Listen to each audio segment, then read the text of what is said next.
Hi hello guys, welcome back to my channel. ಹೇಗಿದ್ದೀರಾ ಎಲ್ಲರೂ? Hope ಎಲ್ಲರೂ ಚೆನ್ನಾಗಿದ್ದೀರಾ ಅಂತ ಅಂದ್ಕೊಳ್ತೀನಿ. ನಾನು ಕೂಡ ಅಷ್ಟೇ ತುಂಬಾ ಚೆನ್ನಾಗಿದ್ದೀನಿ. ಗಾಯ್ಸ್, ಯಾರ್ಯಾರು ಲೈಕ್ ಮಾಡ್ತಿದ್ದೀರಾ ಎಲ್ಲರಿಗೂ ಕೂಡ ತುಂಬಾ ಒಳ್ಳೆಯದಾಗಲಿ. ಮತ್ತು ಮಹಾಲಕ್ಷ್ಮಿ ತುಂಬಾ ಎಲ್ಲರಿಗೂ ಕೂಡ ನಿಮ್ಮ ಕಷ್ಟಗಳಿಗೂ ಕೂಡ ಎಲ್ಲರೂ ಕೂಡ ಅಂತಂದರೆ ಬೇರೆಯವರು ನಿಮಗೆ ಕಷ್ಟ ಅಂತ ಬಂದಾಗ ಬೇರೆಯವರು ಹೆಲ್ಪ್ ಮಾಡಲಿ ಅಂತ ಕೇಳ್ಕೊತೀನಿ. ಯಾಕಂದರೆ ನೀವು ಇನ್ನೊಬ್ಬರು ಕಷ್ಟಕ್ಕೆ ಆಗ್ತಾ ಇದ್ದೀರಾ. ಯಾವ ರೀತಿ ಮೇಡಮ್ ಅಂತ ಕೇಳ್ಬೋದು.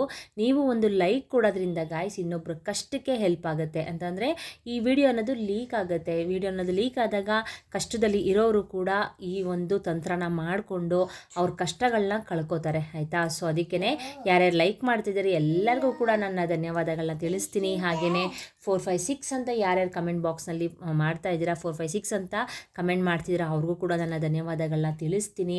ಹಾಗೆಯೇ ಆದಷ್ಟು ಲೈಕ್ ಮಾಡಿ, ಇನ್ನೊಬ್ಬರ ಕಷ್ಟಕ್ಕೆ ಹೆಲ್ಪ್ ಮಾಡಿ ಅಂತ ನಾನು ಕೂಡ ಕೇಳ್ಕೊತೀನಿ. ಈಗ ನನಗೇನು ಗೊತ್ತು ಅದನ್ನು ನಾನು ನಿಮಗೆ ತಿಳಿಸ್ಕೊಡ್ತಾ ಇದ್ದೀನಿ ಅಲ್ವಾ? ಸೊ ನನಗೇನು ಗೊತ್ತು ಅದನ್ನು ನಾನು ಒಬ್ಬಳೇ ತಂತ್ರಗಳನ್ನ ಮಾಡಿಕೊಂಡು ನಾನು ಒಬ್ಬಳೇ ಚೆನ್ನಾಗಿರಬೇಕು ಅಂತ ಏನಿಲ್ಲ ಗಾಯ್ಸ್. ಯಾಕಂದರೆ ಆ ರೀತಿ ಇದ್ದರೆ ದೇವರು ನನಗೂ ಕೂಡ ಒಳ್ಳೇದು ಮಾಡೋದಿಲ್ಲ. ನಮಗೇನು ಗೊತ್ತು ಅದನ್ನು ನಾನು ನಿಮಗೆ ತಿಳಿಸ್ಕೊಟ್ರೆ ಅಟ್ಲೀಸ್ಟ್ ನಿಮಗೂ ಕೂಡ ಕಷ್ಟ ಅನ್ನೋದಿರುತ್ತೆ, ನನ್ನಿಂದ ನಿಮಗೆ ಒಂದು ಹೆಲ್ಪ್ ಆಗುತ್ತೆ ಅಲ್ವಾ? ಹಾಗೆಯೇ ನಿಮ್ಮ ಒಂದು ಲೈಕ್ ಅನ್ನೋದು ಇನ್ನೊಬ್ಬರು ಕಷ್ಟಕ್ಕೆ ಹೆಲ್ಪ್ ಆಗುತ್ತೆ. ಲೈಕ್ ಕೊಡೋಕ್ಕೆ ಕಾಸು ಕೊಡಬೇಕಾ? ಇಲ್ಲ ಅಲ್ವಾ? ಸಬ್ಸ್ಕ್ರೈಬ್ ಮಾಡ್ಕೊಳ್ಳೋಕ್ಕೂ ಕಾಸು ಕೊಡಬೇಕಾ? ಇಲ್ಲ ಅಲ್ವಾ ಗಾಯ್ಸ್? ಸೊ ಅದಕ್ಕೋಸ್ಕರ ಹೇಳ್ತಾ ಇರೋದು, ದೇವರು ಕೂಡ ನಿಮಗೆ ನಿಮ್ಮ ಕಷ್ಟ ಅಂತ ಬಂದಾಗ ಹೆಲ್ಪ್ ಮಾಡಲಿ, ಇನ್ನೊಬ್ಬರ ಕಡೆಯಿಂದ ನಿಮಗೂ ಹೆಲ್ಪ್ ಆಗಲಿ ಅನ್ನೋದು ನನ್ನ ಭಾವನೆ ಅಷ್ಟೇ, ಆಯಿತಾ? ವ್ಯೂಸ್ಗೋಸ್ಕರ ಆಗಲಿ, ಕಮೆಂಟ್ಗೋಸ್ಕರ ಆಗಲಿ, ಇಲ್ಲ ಲೈಕ್ಸ್ಗೋಸ್ಕರ ಆಗಲಿ ನಾನು ಹೇಳ್ತಾ ಇಲ್ಲ ಗಾಯ್ಸ್.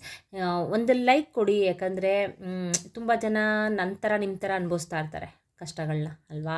ಅವರು ಈ ಪರಿಹಾರಗಳನ್ನ ಮಾಡಿಕೊಂಡು ಅವರು ಯಾವ್ಯಾವ ರೀತಿ ಕಷ್ಟಗಳಿದೆ ಎಲ್ಲನೂ ಕೂಡ ಕಳ್ಕೊಳ್ಳಿ. ಅದಕ್ಕೆ ಹೇಳ್ತಾ ಇರೋದು ಲೈಕ್ ಮಾಡಿ ಅಂತ. ಸೊ ಬನ್ನಿ ಇವತ್ತಿನ ಟಾಪಿಕ್ ಬಗ್ಗೆ ಮಾತಾಡೋಣ. ಅದಕ್ಕಿಂತ ಮುಂಚೆ ಯಾರ್ಯಾರು ನನ್ನ ಚಾನಲ್ಗೆ ಸಬ್ಸ್ಕ್ರೈಬ್ ಮಾಡ್ಕೊಳ್ದೆ ಹೊಸದಾಗಿ ನೋಡ್ತಾ ಇದ್ದೀರಾ ದಯವಿಟ್ಟು ಸಬ್ಸ್ಕ್ರೈಬ್ ಮಾಡಿಕೊಂಡು ಸಪೋರ್ಟ್ ಮಾಡಿ. ಹಾಗೆಯೇ ಆಲ್ರೆಡಿ ಸಬ್ಸ್ಕ್ರೈಬ್ ಮಾಡ್ಕೊಂಡಿರೋರಿಗೆ ನನ್ನ ಹೃದಯಪೂರ್ವಕ ಧನ್ಯವಾದಗಳನ್ನ ತಿಳಿಸ್ತಾ ಇವತ್ತಿನ ಬ್ಲಾಗ್ನ ಸ್ಟಾರ್ಟ್ ಮಾಡ್ಕೊಳ್ತೀನಿ. ಗೈಸ್, ಈ ಒಂದು ತಂತ್ರನ ಮಾಡ್ಕೊಳ್ಳೋದ್ರಿಂದ ಏನೆಲ್ಲ ಉಪಯೋಗ ಅಂತ ಫಸ್ಟ್ ನಾನು ನಿಮಗೆ ಹೇಳ್ತೀನಿ. ಈ ಒಂದು ತಂತ್ರಕ್ಕೆ ನೀವು ಉಪಯೋಗಿಸುವಂಥದ್ದು ಕಲ್ಲುಪ್ಪು ಹಾಗೆಯೇ ಸಾಸಿವೆ, ಆಯಿತಾ? ಕಲ್ಲುಪ್ಪಿನಿಂದ ಮಾಡುವಂಥ ಪರಿಹಾರಗಳು ಗಾಯ್ಸ್ 100% ರಿಸಲ್ಟನ್ನು ಕೊಡುತ್ತೆ. ಅದಲ್ಲದೆ ಇದು ಬಂದು ಸಿದ್ಧಿಶಾಸ್ತ್ರದಲ್ಲಿ ತಿಳಿಸ್ಕೊಟ್ಟಿರುವಂಥದ್ದು, ಆಯಿತಾ? ಸಿದ್ಧಿಶಾಸ್ತ್ರದಲ್ಲಾಗಿರಬಹುದು, ಹಾಗೆಯೇ ಪರಿಹಾರ ಶಾಸ್ತ್ರದಲ್ಲಾಗಿರಬಹುದು, ಕೆಲವೊಂದು ಮನುಷ್ಯನ ಏಳಿಗೆಗೆ ಅಂತಲೇ ಕೆಲವೊಂದು ರೆಮಿಡಿಗಳನ್ನ ತಿಳಿಸ್ಕೊಟ್ಟಿದ್ದಾರೆ.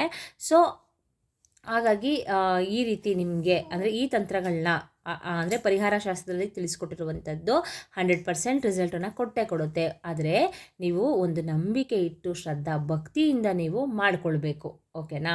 ಸುಮ್ಮನೆ ಬೇಕಾ ಬಿಟ್ಟು ಇವ್ರು ಹೇಳಿದ ತಕ್ಷಣ ಆಗ್ಬಿಡುತ್ತಾ ಈ ರೀತಿ ಒಂದು ಮನಸ್ಥಿತಿ ಮನೋಭಾವನೆನ ಇಟ್ಕೊಂಡು ಮಾಡಿದ್ರೆ ಗಾಯ್ಸ್ ನಿಜವಾಗ್ಲೂ ಅದು ವರ್ಕೌಟ್ ಆಗೋದಿಲ್ಲ. ಸೊ ಒಂದು ನಂಬಿಕೆ ಇಟ್ಟು ಮಾಡ್ಕೊಳ್ಳಿ, ಆಯಿತಾ?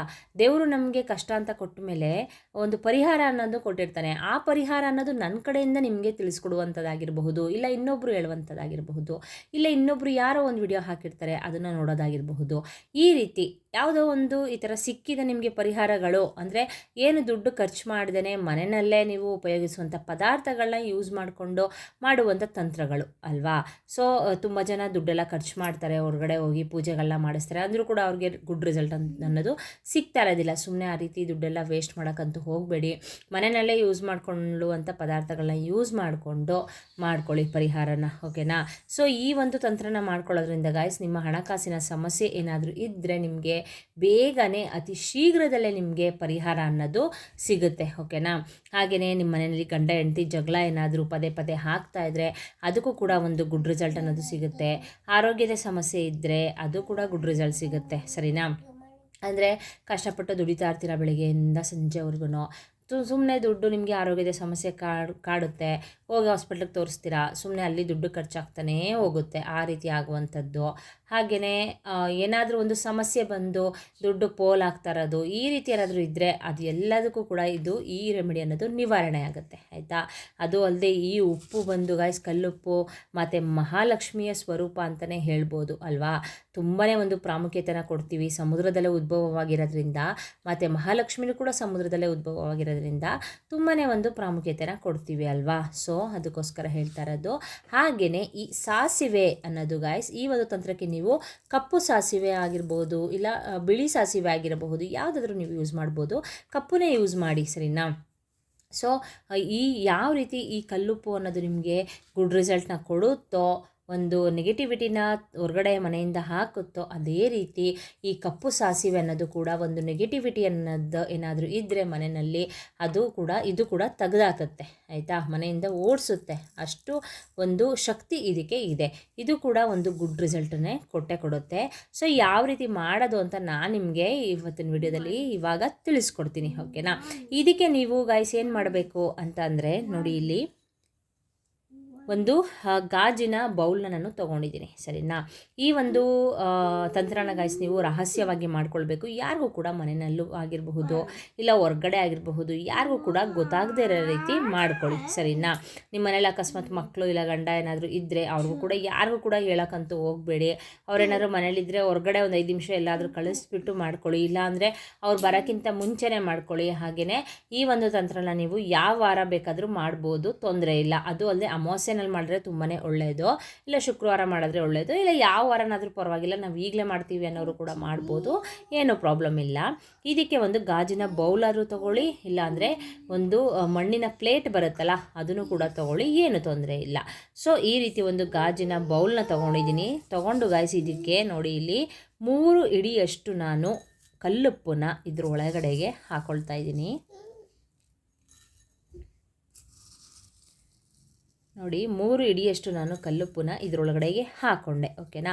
ಹಾಗೆಯೇ ಗಾಯ್ಸ್ ಇಲ್ಲಿ ನಾನು 1 ಟೇಬಲ್ ಸ್ಪೂನ್ ಅಷ್ಟೇ ನಾನು ತೊಗೊಂಡಿರೋದಿಲ್ಲಿ ಇದರೊಳಗಡೆ ನಿಮಗೆ ತೋರಿಸ್ಲಿಕ್ಕೆ ಅಂತ. ಇದನ್ನು ನಾನು ಇದರೊಳಗಡೆಗೆ ಹಾಕ್ಕೊಳ್ತಾ ಇದ್ದೀನಿ, ಇಷ್ಟೇ ಗಾಯ್ಸ್, ಸರಿನಾ. ಇದರೊಳಗಡೆಗೆ ಹಾಕ್ಕೊಂಡು ನೀವು ಏನು ಮಾಡಬೇಕು ಅಂತ ಅಂದರೆ, ಮೇಡಮ್ ಗಾಜಿಂದು ಅಂದರೆ ಗ್ಲಾಸ್ ಇದೆ ಅದನ್ನು ತೊಗೋಬೋದಾ ಅಂತ ನೀವು ಕೇಳಬಹುದು. ಗಾಜಿನ ಗ್ಲಾಸ್ ಇದ್ರೂ ತೊಂದರೆ ಇಲ್ಲ, ತೊಗೊಳ್ಳಿ, ಏನೂ ಪರವಾಗಿಲ್ಲ. ಯಾಕಂದರೆ ಒಬ್ಬೊಬ್ರು ಕಮೆಂಟ್ ಮಾಡ್ತಾರೆ, ಅದಕ್ಕೆ ಹೇಳ್ತಾ ಇರೋದು. ಈ ರೀತಿ ನೀವು ಮಾಡಿದ್ಮೇಲೆ ಗಾಯ್ಸ್ ಎರಡನ್ನೂ ಒಟ್ಟಿಗೆ ಹಾಕ್ಕೊಳ್ಳಿ. 3 ಹಿಡಿಯಷ್ಟು ಉಪ್ಪನ್ನ ಹಾಕ್ಕೊಂಡಿದ್ದೀನಿ, ಹಾಗೆಯೇ 1 ಟೇಬಲ್ ಸ್ಪೂನಷ್ಟು ಸಾಸಿವೆನ ಇದರೊಳಗಡೆ ಹಾಕ್ಕೊಂಡಿದ್ದೀನಿ. ಹಾಕ್ಕೊಂಡು ನೀವು ಮಹಾಲಕ್ಷ್ಮಿ ಹತ್ರ ನೀವು ಒಂದು ಸಂಕಲ್ಪನ ಮಾಡ್ಕೊಳ್ಬೇಕು. ನಮ್ಮ ಮನೆಯಲ್ಲಿ ಆರೋಗ್ಯದ ಸಮಸ್ಯೆ ಕಾಡ್ತಾ ಇದೆ, ನನಗೂ ನನ್ನ ಗಂಡಂಗೂ ತುಂಬಾ ಮನೆಯಲ್ಲಿ ಕಿರಿಕಿರಿ, ಜಗಳ, ಸುಮ್ಮನೆ ಜಗಳ, ಚಿಕ್ಕ ವಿಷಯಕ್ಕೂ ಜಗಳ ಆಗ್ತಿದೆ ತಾಯಿ, ಈ ರೀತಿಯಾಗಿರಬಹುದು. ಹಾಗೆಯೇ ನಮ್ಮ ಮನೇಲಿ ಹಣಕಾಸಿನ ಸಮಸ್ಯೆ ತುಂಬಾ ಕಾಡ್ತಾ ಇದೆ, ಅಂದರೆ ದುಡ್ಡು ಪೋಲಾಗಿ ಖರ್ಚಾಗ್ತಾ ಇದೆ. ನಮ್ಮ ಮನೇಲಿ ದುಡ್ಡು ಬಂದರೂ ಕೂಡ ನನಗೆ ನಮ್ಮ ಮನೆಯಲ್ಲಿ 1 ರೂಪಾಯಿ ಕೂಡ ನಿಲ್ತಾ ಇಲ್ಲ. ಈ ರೀತಿ ನಿಮ್ಮ ಸಮಸ್ಯೆ ಏನಿದೆ ಅದನ್ನು ನೀವು ಮತ್ತು ಮಹಾಲಕ್ಷ್ಮಿ ಹತ್ರ ಕೇಳ್ಕೋಬೇಕು, ಸಂಕಲ್ಪನ ಮಾಡ್ಕೊಳ್ಬೇಕು. ಈ ಒಂದು ಬೌಲ್ನ ಇಟ್ಕೊಂಡು ಸಂಕಲ್ಪನ ಮಾಡಿಕೊಂಡು ಗಾಯ್ಸ್ ನೀವು ನಿಮ್ಮ ಮನೆಯಲ್ಲಿ ಒಂದು ಮೂಲೆ ನಿಮ್ಮ ಮನೆಯಲ್ಲಿ ಎಷ್ಟು ಮೂಲೆಗಳಿದ್ದಾವೆ ಆ ಮೂಲೆಗೆಲ್ಲನೂ ಕೂಡ ಈ ಒಂದು ಬೌಲ್ನ ತೊಗೊಂಡು ನೀವು ಟಚ್ ಮಾಡಬೇಕು, ಸರಿನಾ. ಪ್ರತಿ ಮೂಲೆಗೂ ಟಚ್ ಮಾಡಿಬಿಟ್ಟು ಗಾಯ್ಸ್ ನೀವು ಯಾವುದಾದ್ರೂ ಒಂದು ಮೂಲೆಯಲ್ಲಿ ಇದನ್ನು ಇಟ್ಟುಬಿಡಿ, ಆಯಿತಾ. ಅಂದರೆ ನೈಟ್ ಮಾಡ್ಕೊಳ್ಳಿ, ತುಂಬಾ ಒಳ್ಳೆಯದಿದು. ಬೆಳಗ್ಗೆ ಎಲ್ಲ ಮಾಡೋಕ್ಕೆ ಹೋಗಬೇಡಿ, ನೈಟ್ ಮಾಡ್ಕೊಳ್ಳಿ. ನೈಟ್ ಮಾಡಿಕೊಂಡ್ರೆ ನಿಮ್ಮ ನೈಟ್ ಫುಲ್ಲು ಇದು ಅದೇ ಜಾಗದಲ್ಲಿ ಇರಲಿ. ಯಾವುದಾದ್ರೂ ಒಂದು ಮೂಲೆಯಲ್ಲಿ ಇಟ್ಬಿಡಿ. ಎಲ್ಲ ಮೂಲೆಯಲ್ಲೂ ಗಾಯ್ಸ್, ಅಡುಗೆ ಮನೆ ಆಗಿರಬಹುದು, ಹಾಗೆಯೇ ಹಾಲ್ ಆಗಿರ್ಬೋದು, ರೂಮ್ ಆಗಿರಬಹುದು, ಎಲ್ಲ ಮೂಲೆಗೂ ಕೂಡ ನೀವು ಟಚ್ ಮಾಡ್ಕೊಳ್ಳಿ. ಇದನ್ನು ಟಚ್ ಮಾಡಿಬಿಟ್ಟು ಯಾವುದಾದ್ರೂ ಒಂದು ಮೂಲೆಯಲ್ಲಿ ಇಟ್ಟುಬಿಡಿ. ಒಂದು ದಿನ ಫುಲ್ಲು ನೈಟ್ ಇದು ಅಲ್ಲೇ ಇರಬೇಕು, ಸರಿನಾ. ಅವಾಗ ಏನಾಗುತ್ತೆ ಅಂದರೆ ಗಾಯ್ಸ್, ನಿಮ್ಮ ಮನೇಲಿ ಯಾವುದೇ ಒಂದು ನಕಾರಾತ್ಮಕ ಶಕ್ತಿ ಇದ್ದರೂ ಕೂಡ ಅದು ಎಳ್ಕೊಳ್ಳುತ್ತೆ, ಸರಿನಾ. ಈ ಒಂದು ಉಪ್ಪಾಗಿರಬಹುದು, ಕಲ್ಲುಪ್ಪು, ಹಾಗೆಯೇ ಸಾಸಿವೆ ಆಗಿರಬಹುದು, ಯಾವುದೇ ಒಂದು ನೆಗೆಟಿವಿಟಿ ಇದ್ದರೂ ಕೂಡ ನಿಮ್ಮ ಮನೆಯಲ್ಲಿ ಎಳ್ಕೊಳ್ಳುತ್ತೆ. ನಿಮ್ಮ ಮನೆಯಲ್ಲಿ ನೆಗೆಟಿವಿಟಿ ಇದ್ರೇ ಅಲ್ವಾ ಗಾಯ್ಸ್, ಒಂದು ನಕಾರಾತ್ಮಕ ಶಕ್ತಿ ಅಂತ ಏನಾದರೂ ಇದ್ದರೆ ನಿಮ್ಮ ಮನೆಯಲ್ಲಿ ಕಷ್ಟ ಅನ್ನೋದು ಜಾಸ್ತಿ ಆಗುತ್ತೆ ಅಲ್ವಾ. ಹಾಗೆಯೇ ಗೈಸ್ ನೀವೇನು ಮಾಡಬೇಕು ಅಂದರೆ, ನೈಟ್ ಫುಲ್ಲು ಇಟ್ಬಿಡ್ತೀರಾ ಅಲ್ವಾ, ಒಂದು ಮೂಲೆಯಲ್ಲಿ ಯಾವುದಾದ್ರು ಒಂದು ಮೂಲೆಯಲ್ಲಿ ಇಟ್ಬಿಟ್ಟು ನೀವು ಬೆಳಿಗ್ಗೆ ಎದ್ದುಬಿಟ್ಟು, ಎಲ್ಲರೂ ಎದ್ದೇಳೋಕ್ಕಿಂತ ಮುಂಚೆನೇ ಎದ್ದುಬಿಟ್ಟು ನೀವು ಇದನ್ನು ಯಾವುದಾದ್ರೂ ಒಂದು ಹರಿಯ ನೀರಿಗೆ ಹಾಕ್ಬಿಡಿ, ಆಯಿತಾ.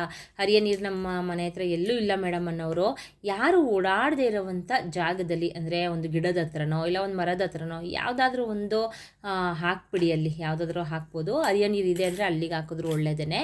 ಇಲ್ಲ ಅಂತ ಅನ್ನೋರು ಯಾವುದಾದ್ರೂ ಒಂದು ಗಿಡದ ಹತ್ರ ಆದರೂ ಹಾಕ್ಬಿಡಿ. ಆದರೆ ಯಾರು ಓಡಾಡದೇ ಇರುವಂಥ ಜಾಗದಲ್ಲಿ ನೀವು ಹಾಕಬೇಕಾಗತ್ತೆ, ಸರಿನಾ. ಮನೆಯಲ್ಲಿ ಆದಷ್ಟು ದೀಪನ ಹಚ್ಚಿ, ಡೈಲಿ ದೀಪನ ಹಚ್ಚಿ ಮನೆಯಲ್ಲಿ ಆದಷ್ಟು ನಾನು ಪ್ರತಿ ಸಲ ಹೇಳೋ ಥರ ಮನೆನ ಕ್ಲೀನಾಗಿ ಇಟ್ಕೊಳ್ಳಿ. ಸ್ವಚ್ಛತೆ ಎಲ್ಲಿರುತ್ತೋ ಮಾತೆ ಮಹಾಲಕ್ಷ್ಮಿ ಅಲ್ಲಿ ನೆಲೆಸಿರ್ತಾಳೆ, ಸರಿನಾ. ಇನ್ನು ಮಾತೆ ಮಹಾಲಕ್ಷ್ಮಿ ನೆಲೆಸ್ಬಿಟ್ರಂತೂ ಮನೆಯಲ್ಲಿ ನಿಮ್ಗೆ ಯಾವುದೇ ರೀತಿ ಸಮಸ್ಯೆಗಳಾಗಲಿ ಕಷ್ಟಗಳಾಗಲಿ ಬರೋದಿಲ್ಲ. ಬಂದರೂ ಕೂಡ ಅಂತ ನಿಮಗೆ ಸಾಲ್ವ್ ಆಗಿಬಿಡುತ್ತೆ. ಸೊ ಅದಕ್ಕೋಸ್ಕರ ಹೇಳ್ತಾ ಇರೋದು. ಹಾಗೆಯೇ ಅಡುಗೆ ಮನೆನ ಕ್ಲೀನಾಗಿ ಇಟ್ಕೊಳ್ಳಿ. ಅಕ್ಕಿ ಡಬ್ಬ ಖಾಲಿ ಆಗದಿರೋ ರೀತಿ ನೋಡ್ಕೊಳ್ಳಿ. ಹಾಗೆಯೇ ಮಸಾಲೆ ಪದಾರ್ಥಗಳಾಗಿರಬಹುದು, ಕಲ್ಲುಪ್ಪು ಆಗಿರಬಹುದು, ಅರಿಶಿನ ಆಗಿರಬಹುದು, ಎಲ್ಲನೂ ಕೂಡ ಮೊದಲೇ ಸ್ವಲ್ಪ ಸ್ವಲ್ಪ ಇದ್ದಾಗಲೇ ಮೊದಲೇ ತಂದುಬಿಟ್ಟು ಅದಕ್ಕೆ ಫಿಲ್ ಮಾಡ್ಕೊಳ್ಳಿ, ಸರಿನಾ. ಈ ರೀತಿ ನೀವು ಮಾಡ್ಕೊಳ್ಳೋದ್ರಿಂದ ನಿಮ್ಮ ಮನೆಯಲ್ಲಿ ಏನೇ ಸಮಸ್ಯೆ ಇದ್ದರೂ ಕೂಡ ನಿವಾರಣೆ ಆಗುತ್ತೆ. ಹಾಗೆಯೇ ಸಿಂಕಲ್ಲಿ ಪಾತ್ರೆಗಳನ್ನ ಹಾಕೋದು ಬೆಳಗ್ಗೆ ತೊಳ್ಕೊಂಡ್ರಾಯ್ತು ಬಿಡು ಆ ರೀತಿ ಇದು ಮಾಡೋಕ್ಕೆ ಹೋಗಬೇಡಿ. ನೈಟು ಊಟ ಆದ ತಕ್ಷಣ ಪಾತ್ರೆಗಳನ್ನ ತೊಳ್ಕೊಳ್ಳಿ ಕ್ಲೀನಾಗಿ. ಹಾಗೆಯೇ ಬೆಳಿಗ್ಗೆ ಬೇಗನೆ ಸೂರ್ಯೋದಯ ಆಗೋಕ್ಕಿಂತ ಮುಂಚೆ ಎದ್ದೇಳಿ, ಸರಿನಾ. ಅಂದರೆ ಕೆಲ್ಸಕ್ಕೆ ಹೋಗೋರು ಕಷ್ಟ, ಯಾಕಂದರೆ ಬೆಳಗಿಂದ ಸಂಜೆವರೆಗೂ ದುಡ್ಕೊಂಡು ಬಂದಿರ್ತೀರ, ತುಂಬ ಕಷ್ಟ ಆಗುತ್ತೆ. ಅವರಂತೂ ಮಾಡೋಕ್ಕಂತೂ ಆಗೋದಿಲ್ಲ, ಅಂದರೆ ಬೆಳಿಗ್ಗೆ ಬೇಗ ಎದ್ದೇಳೋಕ್ಕಂತೂ ಆಗೋದಿಲ್ಲ. ಒಬ್ಬೊಬ್ಬರು ಎದ್ದೇಳ್ತಾರೆ ಗಾಯ್ಸ್, ಆಯಿತಾ. ಅಂದರೆ ತುಂಬ ಟಯರ್ಡ್ ಆಗಿರುತ್ತೆ ಅವ್ರಿಗೂ ಕೂಡ. ಅಟ್ಲೀಸ್ಟ್ ಮನೇಲಿರೋರಾದ್ರೂ ಸೂರ್ಯ ಉದಯ ಹಾಕಿಂತ ಮುಂಚೆ ಎದ್ದು ಎಲ್ಲ ಕೆಲಸನೂ ಮುಗಿಸ್ಕೊಂಡು ದೀಪ ಹಚ್ಚಿ ಆಮೇಲೆ ನೀವು ಮಧ್ಯಾಹ್ನ ಮೇಲೂ ಕೂಡ ನೀವು ಮಲ್ಕೊಳ್ಬೋದು. ಅಂದರೆ ಗಂಡನ ಆಫೀಸಿಗೆ ಕಳಿಸ್ಬಿಟ್ಟು ಮಕ್ಕಳನ್ನ ಸ್ಕೂಲ್ಗೆಲ್ಲ ಕಳಿಸ್ಬಿಟ್ಟು ಆರಾಮಾಗಿ ನೀವು ಮಧ್ಯಾಹ್ನ ಮೇಲೆ ಮಲ್ಕೊಳ್ಬೋದು ಅಲ್ವಾ. ಸೊ ಅದಕ್ಕೆ ಹೇಳ್ತಾ ಇರೋದು, ಸೂರ್ಯ ಉದಯಕ್ಕಿಂತ ಮುಂಚೆ ಎದ್ದು ಅಂಗಳನ್ನೆಲ್ಲ ಕ್ಲೀನ್ ಮಾಡಿಕೊಂಡು ರಂಗೋಲೆ ಹಾಕಿ, ಮತ್ತು ಮಹಾಲಕ್ಷ್ಮಿಗೆ ಅಲಂಕಾರ ಪ್ರಿಯೆ ಮಾತೆ ಮಹಾಲಕ್ಷ್ಮಿ ಅಲ್ವಾ. ಸೊ ಮಾತೆ ಮಹಾಲಕ್ಷ್ಮಿಗೆ ಅಟ್ಲೀಸ್ಟು ವಾರಕ್ಕೊಂದ್ಸಲನಾದ್ರು ತುಪ್ಪದ ದೀಪ ಹಚ್ಚಿ ಮಲ್ಲಿಗೆ ಹೂವು ಮುಡಿಸಿ, ಹಾಗೆಯೇ ಫೋಟೋಗಳಿಗೆ ಕೆಂಪು ಏನಾದರೂ ಮುಡಿಸಿ, ಮಲ್ಲಿಗೆ ತರೋಕ್ಕಾಗಲ್ಲ ಅನ್ನೋರು ಈಗಿನ ರೇಟಲ್ಲಿ ತುಂಬಾ ಕಷ್ಟ ಅಲ್ವಾ. ಸೊ ಅಟ್ಲೀಸ್ಟ್ ಒಂದು ಕೆಂಪು ಹೂವನಾದರೂ ದೇವಿಗೆ ಮುಡಿಸಿ, ಸರಿನಾ. ಮುಡಿಸ್ಬಿಟ್ಟು ದೀಪನ ಹಚ್ಚಿ, ಹಾಗೆಯೇ ಪೂಜೆ ಮಾಡಬೇಕಾದ್ರೆ ನೀವು ಆದಷ್ಟು ನೈಟಿ ಆಗಿರಬಹುದು, ಹಾಗೆಯೇ ಪ್ಯಾಂಟು ಶರ್ಟ್ ಆ ಥರ ಎಲ್ಲ ಹಾಕ್ಕೊಂಡು ಪೂಜೆ ಮಾಡೋಕ್ಕೆ ಹೋಗಬೇಡಿ. ಸೀರೆ ಹಾಕ್ಕೊಂಡು ನೀವು ಯಾವ ರೀತಿ ಹೊರಗಡೆ ಹೋಗ್ಬೇಕಾದ್ರೆ ರೆಡಿ ಆಗ್ತೀರ ಗೈಸ್, ಅದೇ ರೀತಿ ನೀವು ಮನೆಯಲ್ಲೂ ಕೂಡ ರೆಡಿಯಾಗಿ ದೇವರಿಗೆ ದೀಪನ ಹಚ್ಚಿ, ನಿಜವಾಗ್ಲೂ ಎಷ್ಟು ದೇವಿ ಖುಷಿ ಆಗ್ತಾರೆ ಅಂತ ಅಂದರೆ ನಿಜವಾಗ್ಲೂ ತುಂಬ ಖುಷಿಯಾಗಿ ನಿಮ್ಮ ಮನೆನ ಬಿಟ್ಟಂತೂ ಹೋಗೋದಿಲ್ಲ, ಸರಿನಾ. ಸೊ ಈ ರೀತಿ ನೀವು ಕೆಲವೊಂದು ನಿಯಮಗಳನ್ನ ಮನೆಯಲ್ಲಿ ಪಾಲಿಸಬೇಕು. ಈ ರೀತಿ ಪಾಲಿಸೋದ್ರಿಂದನೇ ನಿಮ್ಮ ಮನೆಯಲ್ಲಿ ಯಾವುದೇ ಒಂದು ನೆಗೆಟಿವಿಟಿ ಇದ್ದರೂ ಕೂಡ ಅದು ಹೊರಗಡೆ ಹೊರಟೋಗುತ್ತೆ, ಒಂದು ಪಾಸಿಟಿವಿಟಿ ಅನ್ನೋದು ಮನೆಯೊಳಗಡೆ ಬರುತ್ತೆ, ಆಯಿತಾ.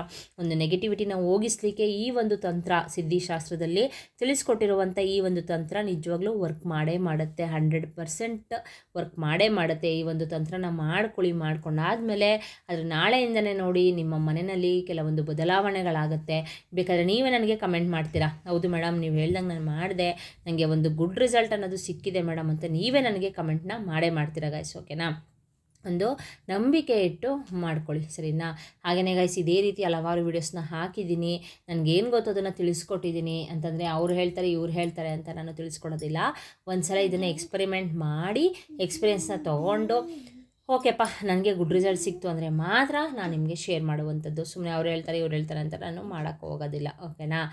ಸೊ ಹಲವಾರು ವೀಡಿಯೋಸ್ನ ತಿಳಿಸ್ಕೊಟ್ಟಿದ್ದೀನಿ, ಎಲ್ಲನೂ ಕೂಡ ನಾನು ಡಿಸ್ಕ್ರಿಪ್ಷನ್ ಬಾಕ್ಸಲ್ಲಿ ಲಿಂಕನ್ನು ಹಾಕಿರ್ತೀನಿ, ಒಮ್ಮೆ ಚೆಕ್ ಮಾಡ್ಕೊಳ್ಳಿ. ಹಾಗೆಯೇ ನಿಮ್ಗೆ ಯಾವ ರೀತಿ ವೀಡಿಯೋಸ್ ಬೇಕೋ ಅದನ್ನು ಕೂಡ ಕಮೆಂಟ್ ಮಾಡಿ. ಒಂದಿಬ್ಬರು ಕಮೆಂಟ್ ಮಾಡಿದ್ದೀರಾ, ಆ ವಿಡಿಯೋನ ನಾನು ಮಾಡೋಕ್ಕಾಗಿಲ್ಲ, ಮಾಡ್ತೀನಿ, ಅತಿ ಶೀಘ್ರದಲ್ಲೇ ಮಾಡ್ತೀನಿ. ಯಾಕಂದರೆ ನನಗೂ ಕೂಡ ಸ್ವಲ್ಪ ಟೈಮ್ ಬೇಕು ಅಲ್ವಾ, ಯಾಕಂದರೆ ಸುಮ್ಮನೆ ನಾನು ನಿಮ್ಗೇನೋ ತಿಳಿಸ್ಕೊಡೋಕ್ಕಾಗೋದಿಲ್ಲ. ಈಗ ನೀವು ಕಮೆಂಟ್ ಮಾಡ್ತೀರಾ ಅಂತ ಅಂದ್ಕೊಳ್ಳಿ, ಈ ರೀತಿ ನನಗೆ ರೆಮಿಡಿ ಬೇಕು ಅಂತ, ಅದನ್ನು ನಾನು ಒಂದ್ಸಲ ಅಂದರೆ ಅದನ್ನು ನಾನು ಮಾಡಿದರೆ ಒಂದ್ಸಲ ಬೇಕಾದ್ರೆ ನಿಮಗೆ ಶೇರ್ ಮಾಡಿಬಿಡ್ತೀನಿ. ಬಟ್ ನಾನು ಮಾಡಿಲ್ಲ ಅಂತ ಅಂದಾಗ ನಾನು ಒಂದ್ಸಲ ಅದನ್ನು ಎಕ್ಸ್ಪೆರಿಮೆಂಟ್ ಮಾಡಿ ಎಕ್ಸ್ಪೀರಿಯೆನ್ಸ್ನ ತೊಗೊಳ್ಬೇಕಲ್ವಾ. ಸುಮ್ಮನೆ ಏನೋ ಒಂದು ಹಾಕ್ಬಿಟ್ರೆ ಆಮೇಲೆ ನೀವು ಕೂಡ ರೆಮಿಡಿನ ಮಾಡ್ಕೊಳ್ತೀರಾ, ನಿಮಗೂ ಕೂಡ ಅದು ವರ್ಕ್ ಆಗಲ್ಲ ಅಂದರೆ ನೀವು ನನಗೆ ಬೈಕೊಳ್ಬಾರ್ದು ಅಲ್ವಾ. ಸೊ ಅದಕ್ಕೋಸ್ಕರ ಮಾಡ್ತೀನಿ, ಅತಿ ಶೀಘ್ರದಲ್ಲೇ ಆ ಒಂದು ವಿಡಿಯೋನ ನಾನು ಅಂದರೆ ಮಾಡ್ತೀನಿ, ಓಕೆನಾ. ಆದಷ್ಟು ಬೇಗ ನಾನು ವಿಡಿಯೋನ ಮಾಡ್ತೀನಿ, ಹಾಕ್ತೀನಿ ವೀಡಿಯೋಸ್ನ. ಹಾಗೆಯೇ ನಿಮ್ಗೆ ಯಾವ ರೀತಿ ವಿಡಿಯೋ ಬೇಕು ಅದನ್ನು ಕೇಳಿ ನಾನು ಅದನ್ನು ಎಕ್ಸ್ಪೆರಿಮೆಂಟ್ ಮಾಡಿದರೆ ಖಂಡಿತವಾಗ್ಲೂ ನಾನು ನಿಮಗೆ, ನೀವು ಮಾಡಿದ್ದು ಕಮೆಂಟ್ ಮಾಡಿದ್ದು ನಾಳೆಗೆ ನಾನು ನಿಮಗೆ ಆ ಒಂದು ವಿಡಿಯೋನ ಶೇರ್ ಮಾಡ್ತೀನಿ, ಓಕೆನಾ. ಓಕೆ ಗೈಸ್, ಇವತ್ತಿನ ವ್ಲಾಗ್ ನಿಮಗೆ ಯೂಸ್ಫುಲ್ ಆಯಿತು ಅಂತ ಅಂದ್ಕೊಳ್ತೀನಿ. ಯೂಸ್ಫುಲ್ ಅಂತ ಅನ್ಸಿದ್ರೆ ದಯವಿಟ್ಟು ಒಂದು ಲೈಕ್ ಕೊಡಿ, ಇನ್ನೊಬ್ಬರ ಕಷ್ಟಕ್ಕೆ ನೆರವಾಗಿ. ಪದೇ ಪದೇ ಹೇಳ್ತಿದ್ದೀನಿ ಅಂತ ಬೇಜಾರು ಮಾಡ್ಕೊಳ್ಳೋಕೆ ಹೋಗಬೇಡಿ, ಯಾಕಂದರೆ ರೆಗ್ಯುಲರಾಗಿ ನನ್ನ ವ್ಯೂವರ್ಸ್ ಇರ್ತೀರಾ, ನೋಡ್ತಾ ಇರ್ತೀರಾ ವೀಡಿಯೋಸ್ನ, ಪದೇ ಪದೇ ಹೇಳ್ತೀನಿ ಅಂತ ಬೇಜಾರು ಮಾಡ್ಕೊಳ್ಳೋಕೆ ಹೋಗಬೇಡಿ. ಲೈಕ್ ಕೊಡಿ, ಆದಷ್ಟು ಇನ್ನೊಬ್ಬರ ಕಷ್ಟಕ್ಕೆ ನೆರವಾಗಿ. ಹಾಗೆಯೇ ಕಮೆಂಟ್ ಬಾಕ್ಸ್ನಲ್ಲಿ 456 ಮತ್ತು ಮಹಾಲಕ್ಷ್ಮಿ, ಓಂ ಮಹಾಲಕ್ಷ್ಮಿಯೇ ನಮಃ ಅಂತ ಕಮೆಂಟ್ ಮಾಡೋದನ್ನ ಮರಿಬೇಡಿ. ಹಾಗೆಯೇ 456 ಅಂತ ಕಮೆಂಟ್ ಮಾಡೋದನ್ನ ಮರಿಬೇಡಿ. ಹಾಗೆಯೇ ಸಬ್ಸ್ಕ್ರೈಬ್ ಮಾಡ್ಕೊಳ್ತೀನಿ, ನನ್ನ ಚಾನಲ್ನ ನೋಡ್ತಾ ಇದ್ದರೆ ಸಬ್ಸ್ಕ್ರೈಬ್ ಮಾಡ್ಕೊಳ್ಳಿ ಅಂತ ಹೇಳ್ತಾ ಇವತ್ತಿನ ವ್ಲಾಗ್ನ ಇಲ್ಲಿಗೆ ಎಂಡ್ ಮಾಡ್ತೀನಿ. Bye bye, see you, take care.